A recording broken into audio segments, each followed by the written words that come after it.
Remember our mission statement. We talk about the countless number of families who feel like this town has forgotten them. I got the opinion that there's some members of the Freedom Caucus, they'd vote no against the 10 Commandments if it came up for a vote. I don't think we've seen the end of health care. The further along we go, where premiums continue to go up, more and more people will be drawn into this discussion. Next up, we're going to get back to the president's three-part agenda.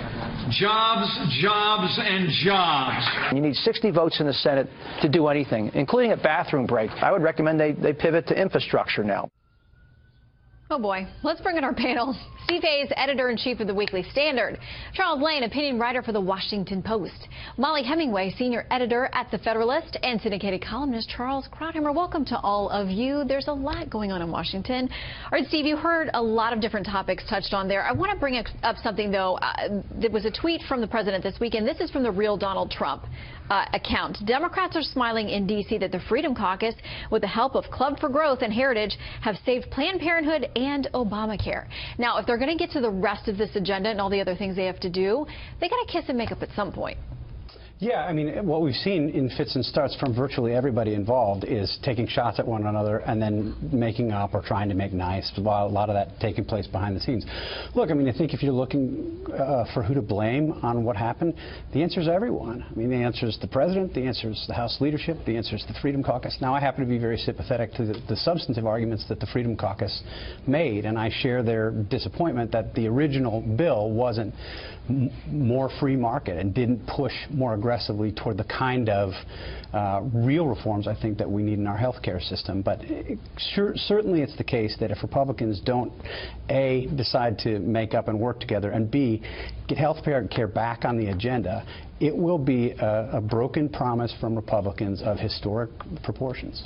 And Chuck, Sean Spicer, among many others, Reince Priebus and others have said it's not gone away. There are a number of members of the Freedom Caucus, too, saying this health care fight is not over. It's going to come back at some point. But they're barreling forward with other things like tax reform that they want to get done as well.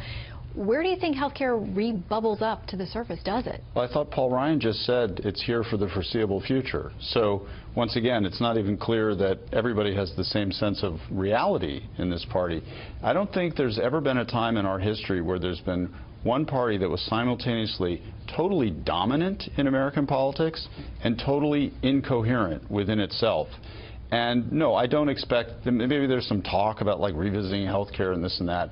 I don't really expect that. I think maybe wrongly, but I think rightly, I expect them to pivot to tax reform and try and make a run at that.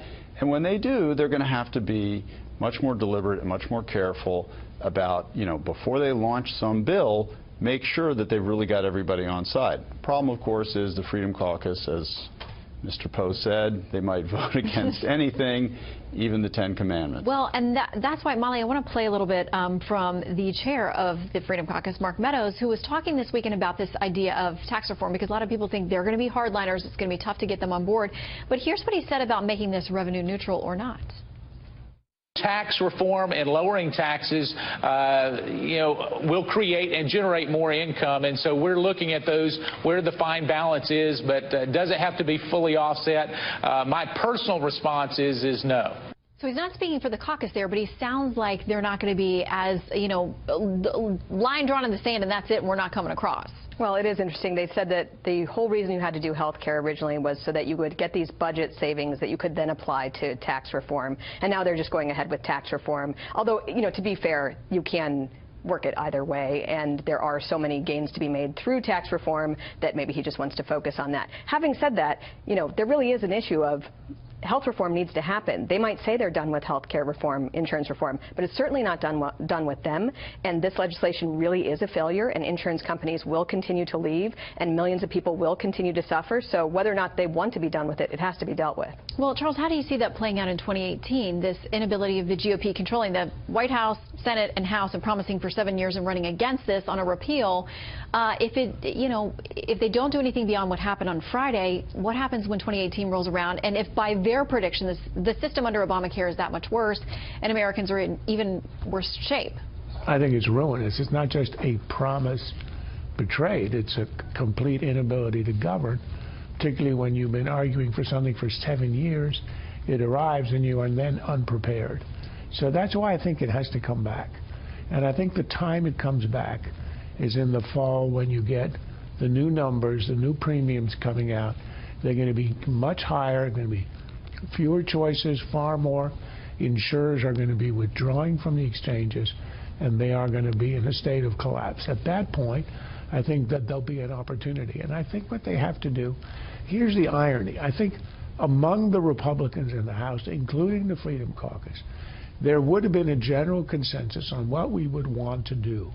But the leadership decided to tailor the legislation to fit the niceties of the reconciliation rules in the Senate. That makes no sense at all. Put everything in the bill, including what's called the Phase 3 stuff that was supposed to come later, the stuff that the conservatives want, that everybody really wants, including tort reform, including stripping out the coverage requirements, which are largely irrational. Put all that in the bill, and if it turns out that in the Senate it needs 60, well, it'll be the Democrats who have to filibuster and let the country watch them deny them a reform of a collapsing system. That seems to me the logical way to go. You may have to wait till the fall, but that's what they ought to do. All right, I want to make sure that we touch on the issue with the House Intelligence Chairman Devin Nunes as well, with the revelation today that he apparently went to the White House to see whatever the sourcing was from the documents that he is referencing. I want to play a little bit of what Senate Minority Leader Chuck Schumer had to say. His actions look like those of someone who is interested in protecting the president and his party, and that doesn't work when the goal of the committee is to investigate Russia and its connection to the president and his campaign. Here's a bit of what a spokesperson for Congressman or Chairman Nunes said. He said he met with his source at the White House grounds in order to have proximity to a secure location where he could view the information provided by the source. Because of classification rules, the source could not simply put the documents in a backpack, walk them over to the House Intelligence Committee space.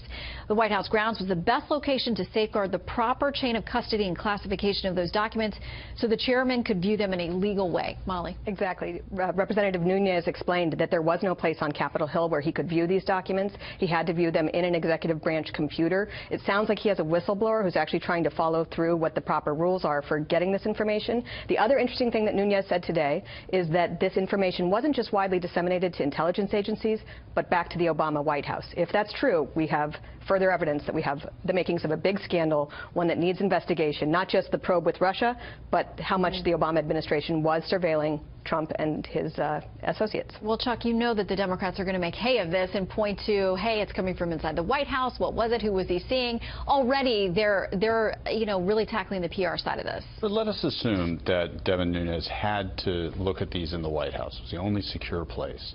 The problem is still that once he got this information, his first move was to go tell the president, was to go over to the White House and talk about it with Donald Trump, as opposed to, I don't know, the members of his committee. First he told the press, actually. He told the American people. Take your pick. I mean, he's supposedly running a serious investigation of intelligence matters, and I think the damage, what you read this talk about like it was the only proper place is just damage control. The damage is significant. Nunes has a reputation, a well-deserved reputation of being sort of a dog with a bone on intelligence issues, and in a couple previous issues it's worked to the advantage, I think, of the country. He's exposed things on Benghazi that we never would have seen but for his work.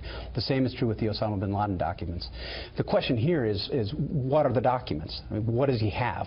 I just don't think we know enough about what he has to draw any firm conclusions about whether it is or is not, whether this is the scandal that Molly suggested is, or whether it's, the scandal that Democrats suggest it is. I think we need to learn a lot more before we can draw firm conclusions. All right, so we'll have to stay tuned.